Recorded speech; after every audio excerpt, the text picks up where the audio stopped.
অনেকেই ভাবে প্রথম বিশ্বযুদ্ধ শুরু হয়েছিল শুধু ফার্ডিনান্দের হত্যার মাধ্যমে, কিন্তু সত্যি বলতে এই যুদ্ধ ছিল বহু বছরের রাজনৈতিক লালসা, সামরিক প্রতিযোগিতা আর কূটনৈতিক জটিলতার ফল।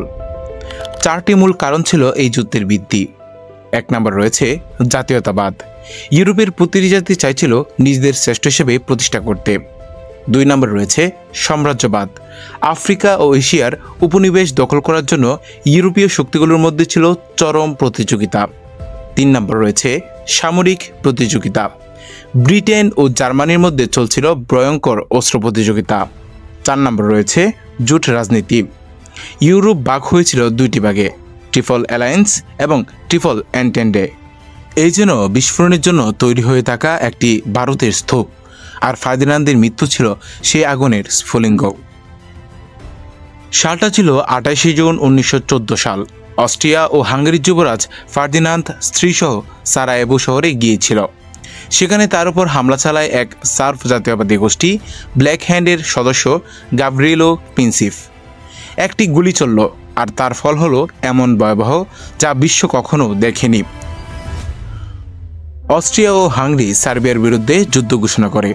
এরপরে একে একে জড়িয়ে পড়ে রাশিয়া, জার্মানি, ফ্রান্স, ব্রিটেন এবং পরে আরও বহু দেশ। 1914 সাল থেকে 1918 সাল, এই 4 বছরে যুদ্ধ ছড়িয়ে পড়ে ইউরোপ ছাড়িয়ে আফ্রিকা, মধ্যপ্রাচ্য, এশিয়া, এমনকি আমেরিকায়। বিশ্বের 70টিরও বেশি দেশ কোনো না কোনোভাবে জড়িয়ে পড়ে এই যুদ্ধে। সবচেয়ে ভয়ঙ্কর ছিল স্টেন যুদ্ধ, যেখানে সৈন্যরা মাটির নিচে খালে লুকিয়ে যুদ্ধ করত মাসের পর মাস। সে সাথে ছিল বিষাক্ত গ্যাস, ট্যাঙ্কের ব্যবহার, সামরিক যুদ্ধ, বিমান থেকে বোমা ফেলা। প্রথমবারের মতো বিজ্ঞান এবং প্রযুক্তি হয়ে উঠেছিল ধ্বংসের হাতিয়ার।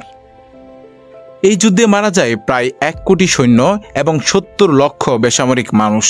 সারা বিশ্বে ছড়িয়ে পড়ে দুঃখ, অনাহার, মহামারী। সেই সময় স্প্যানিশ ফ্লু ছড়িয়ে পড়ে, যা আরও 5 কোটি বেশি মানুষ মৃত্যু ঘটায়। নারীরা প্রথমবারের মতো ঘর থেকে বের হয়ে ফ্যাক্টরিতে কাজ করতে শুরু করে, যা সামাজিক দৃষ্টিভঙ্গি বড় পরিবর্তন আনে।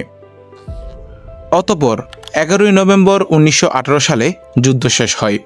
জার্মানি আত্মসমর্পণ করে। এরপর হয় ভার্সাই চুক্তি, যেখানে জার্মানির ঘাড়ে চাপিয়ে দেওয়া হয় সব দোষ। তাদেরকে বিশাল পরিমাণ ক্ষতিপূরণ দিতে হয়, সামরিক শক্তি কমিয়ে ফেলতে হয়, উপনিবেশ হারাতে হয়। এই অপমান থেকে জন্ম নেয় হিটলারের উত্থান, আর সেই পরিণত ছিল আরও ভয়াবহ দ্বিতীয় বিশ্বযুদ্ধ। প্রথম বিশ্বযুদ্ধ আমাদের শিখিয়েছে অহংকার, লোভ আর প্রতিহিংসা কেবল ধ্বংস ডেকে আনে, কিন্তু মানবজাতি কি এই শিক্ষা মনে রেখেছে? আসসালামু আলাইকুম প্রিয় দর্শক মণ্ডলী, আপনারা যারা এখনো পর্যন্ত আমাদের ফেসবুক পেজ এবং ইউটিউব চ্যানেলটিকে সাবস্ক্রাইব করেননি, প্লিজ সাবস্ক্রাইব করে পাশে থাকা বেল আইকনটিকে ক্লিক করে দিন। আর যদি ফেসবুক পেজ থেকে দেখে থাকেন, তাহলে অবশ্যই ফেসবুক পেজটাকে ফলো করবেন। ধন্যবাদ।